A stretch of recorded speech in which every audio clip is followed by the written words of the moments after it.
यही जो पूना पैक्ट हुआ, गांधी जी बहुत अच्छी तरह से समझते थे कि ये इन अधिकारों में अगर हम कटौती कर लेंगे तो बाबा साहब का सपना पूरा नहीं होगा।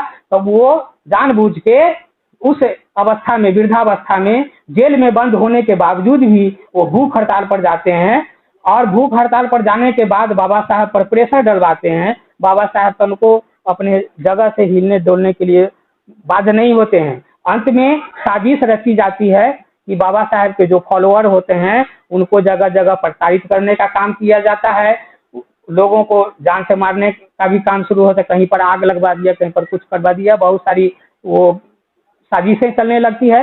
बाबा साहब के कान तक जब वो मैसेज पहुंचता है तो मजबूर हो जाते हैं कि अगर अब हम गांधी की अगर बात नहीं मानेंगे तो इससे भी घातक परिणाम होगा। मजबूर होके जाते हैं वहां पर वार्ता करने के, तो गांधी जी कहते हैं कि वहां से जो आपको संवैधानिक जो चारों अधिकार मिला है उस चारों अधिकार को आप छोड़ दीजिए, तो हम भूख हड़ताल तोड़ने के लिए राजी हैं।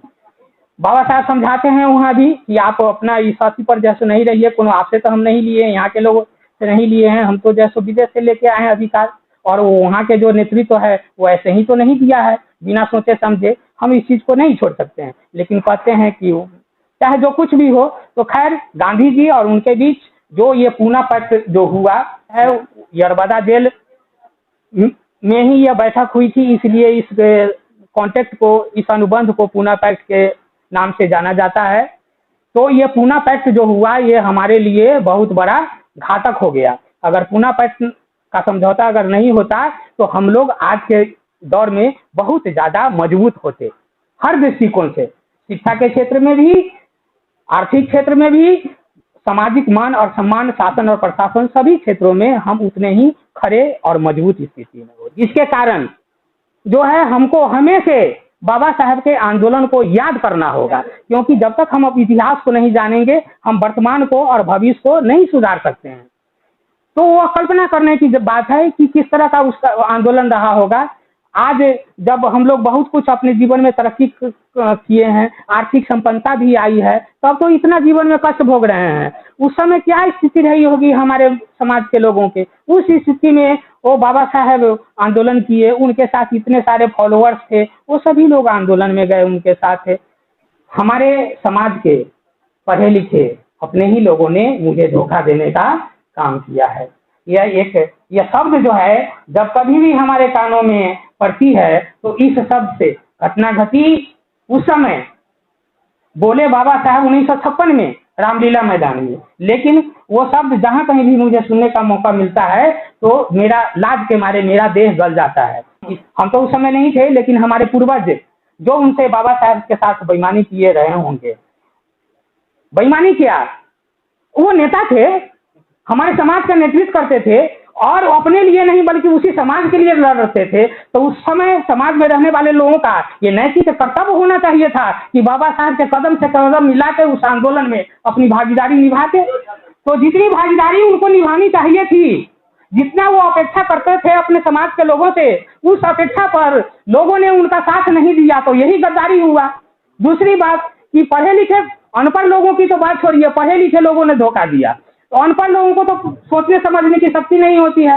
अरे बाबा साहब में वो संवेदना थी, इसीलिए मैंने चर्चा किया कि जो समाज में दो तरह के लोग होते हैं, एक वो जो सिर्फ अपने लिए जीते हैं, अपने लिए मरते हैं, अपने ही लिए सोचते हैं, अपने ही लिए कुछ करते हैं, और बाबा साहब इसके विपरीत ऐसे महापुरुष है जो जन्म तो लिए होंगे अपने लिए, लेकिन जब उनको होश आया होगा तो कभी उन्होंने अपने लिए नहीं सोचा, जब भी सोचा तो संपूर्ण समाज के लिए सोचा। जो कुछ भी प्राप्त किया उसका फायदा सिर्फ अकेले नहीं उठाया, बल्कि एक रत्ती भी अपने लिए उसका फायदा नहीं उठाया, जो कुछ भी किया समाज के लिए किया। तो उस समय उन्होंने कल्पना किया था कि हम जिस आंदोलन को लेके आगे बढ़ा रहे हैं, जिस आंदोलन के बदौलत हम अपने समाज को कुछ देना चाहते हैं, हमारे पढ़े लिखे लोग जो है आंदोलन में हमारा साथ देंगे, निभाएंगे, और लोगों को प्रेरित किए थे कि अधिक से अधिक ऊंची शिक्षा को प्राप्त करो। और उस ऊंची शिक्षा को प्राप्त करने के लिए उन्होंने अपने बदौलत जो कुछ साथियों को विदेश में भेजा था, वो लोग जब पढ़ लिख गए, उसके पढ़ लिख जाने के बाद उन्होंने सोचा कि छोड़ो कल की बातों को, बहुत कष्ट झेले, अब तो हम पढ़ लिख के होशियार बन गए हैं, तो क्यों ना जो है सो अपना सुख भोगा जाए। तो अपने सुख भोगने की चिंता में समाज की बात को भूल जाते हैं। जो अपेक्षा बाबा साहब अपने समाज के लोगों से किए थे, उस अपेक्षा पर वो लोग खरे नहीं उतरे। इसीलिए गुस्सा में बाबा साहब कहते हैं कि हमारे समाज के पढ़े लिखे लोगों ने ही मुझे धोखा देने का काम किया है। तो हम उस चीज को लौटा तो नहीं सकते हैं, लेकिन सोच सकते हैं, और सोचने के बाद हम थोड़ा अगर चाहें तो अपने जीवन में कर सकते हैं। वो कर क्या सकते हैं? तो बाबा साहब का वह उक्ति, वह बात कि मैं आंदोलन को जिस लेवल पर पहुंचाया हूं, जिस अपने कारवां को जिस लेवल पर पहुंचाया हूं, जहां तक पहुंचाया हूं, उस कारवां को कभी पीछे नहीं लौटने देना, पीछे नहीं जाने देना, उसको आगे बढ़ाने का काम करना। अगर आपसे आगे अगर नहीं बढ़ता है तो कम से कम आप समर्थन तो कर सकते हैं। तो हमको यही करना है। और आगे क्या बढ़ाना है? आज हम कल्पना करें, सोच सकते हैं, बहुत बड़ी साजिश चल रही है। बाबा साहब के संविधान को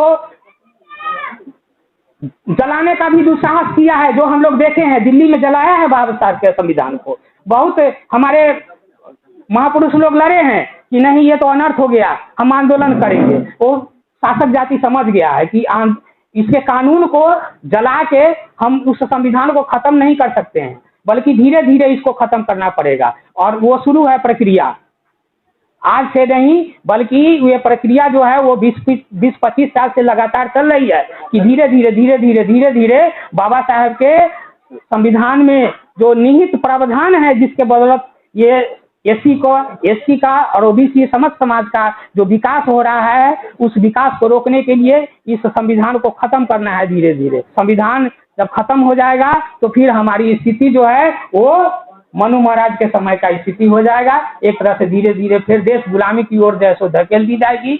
हम जो कुछ भी अपने लिए हम जमा पूंजी इकट्ठा किए हैं वो छीन ली जाएगी। बिल्कुल सही कहा है आपने। आप लोगों को यह वीडियो अच्छी लगे तो कृपया चैनल को सब्सक्राइब एवं वीडियो को लाइक शेयर अवश्य करें। धन्यवाद।